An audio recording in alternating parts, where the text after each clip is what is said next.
Енді дәрет бұл тазару. Намаздың 12 парызы болатын болса, сол сыртқы шарттың бірі дәретті болу. Дәрет ол сумен орындалады, немесе тайоммен орындалады. Енді дәрет суға келетін болсақ, Пайғамбар саллаллаху алейхи хадисінде келеді, Алла субхана тағала бірінші суды жаратты. Сол судан барлық басқа болмыстарды жаратты деген мағынада хадис келеді. Сол әуелгі атамыз Адам алейхиссаламды Алла субхана тағала топырақтан жаратты. Топырақтан жаратты. Адам баласы баршамыз біз сол кісінің ұрпақтары болып келеміз. Адам алейхиссаламның. Демек, мынау топыраққа су жетпейтін болса, ол кезеріп, реңі бұзылып, сондай бір жағдайға ұшырайды ғой. Сол секілді адамда сумен жуынып тұру, Алла субхана тағала сол үшін бізге осы дәретті парыз қылды дейді. Былайша айтқан кезде бұл денсаулығымыздың кепілі. Күніне 5 мезгіл дәрет алып жүрген адамның жаны да, тәні де тазарады деді. Өйткені Пайғамбар хадисінде айтады, бетті жуу арқылы беттеріңде, көздеріңіз істеген күнәларыңыз кешіріле бастайды. Қолды жуу арқылы қолыңызбен істеген қате күнәларыңыз кешіріледі деген мағынадағы сөздің түп негізі осы. Сол секілді жанымыз да кірленіп қалады. Ашуланып қаламыз кейде. Мынау пендеміз ғой баршамыз. Пайғамбар алейхиссалам айтады, ашуланатын болсаңыздар, сабырлы болыңыздар дейді. Және өзіңді ұстай алмай, сабырға келе алмай жатсаң, барып дәрет ал дейді Пайғамбар алейхиссалам. Өйткені бұл ашуды үрлеп, оны ушықтандыратын, оны үлкен жағдайға жеткізетін шайтан ібліс екен.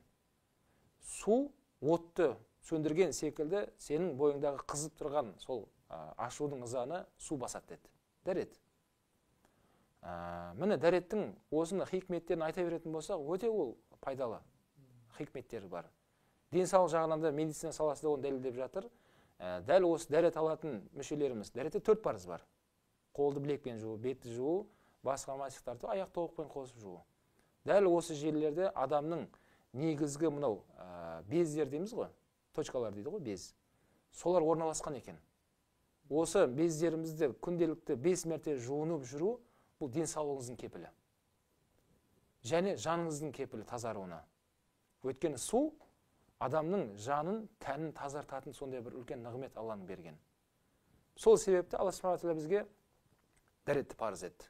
Өйткені мысалға айтатын болсақ, қарапайым деп айтайықшы осы өмірде. Қарапайым, бір басшының алдына кіретін кезде, бір қалай болса солай киініп кіре алмайсыз.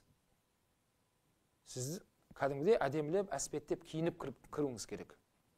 Дәл сол секілді Алла субхана ва тағаланың алдына намазда сіз қате күнәңізбен шыға алмайсыз. Алла тағала өзі субханалла ғой. Субхан деген сөз мағынасы бүткіл кемшіліктен пәк. Дәрет алып барып біз намазға шығамыз, сапқа тұрамыз. Дәрет алған кезде жанымызды да жуамыз, тәнімізді де жуамыз. Дәрет алу арқылы сол ойымызды, анау жаман қылықтардың бәріне тәубамызға келіп, Алладан кешірім сұрап тұрамыз. Пайғамбар айтады, әрбір мешені жуған кезде дұға қылып тұрыңыздар дейді.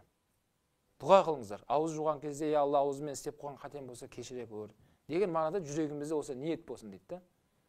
Сол жанымызды тазартып барып, тәнімізді тазартып намазға жығыламыз. Алла Тағаланың алдында тұрған кезде біздер осындай тазалықпен тұруымыз керек екен. Сол үшін бізге дәретті парыз етті дейді. Алла субхана ва тағала дәрет. Бұл дәрет жаңа жоғарыда айтылғандай жаныңызда, тәніңізде тазалықтың бір кепілі. Таза жүресіз. Таңертең бетімді жудым, тісімді жудым, кешке жатарда бетімді, тісімді жуам деген адам бәрібір де тазалық деп есептейтін шығар. Бірақ Алла Тағала білуші керек қой біздің қай кезеңде тазаңып жүретінімізді. Алла субхана ва тағала бізге дәретті парыз етті ма? Демек тазалықтың баршасы сол жерде тұр.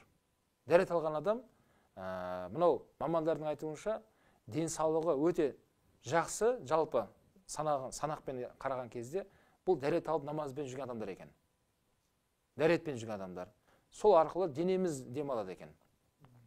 Денеңізді демалдырды деген сөз, денсаулығыңызға көмектесіз деген сөз. Денсаулығыңызға көмектесіз деген сөз, иншалла, Алла өміріңізді ұзартсын, ұзақ өмір сүресін. Ал денсаулығыңызды тіктеді деген сөз, болашағыңыз жақсы деген сөз. Адам 1000 жасамайды, адам ұрпағымен 1000 жасайды. Ұрпағымен.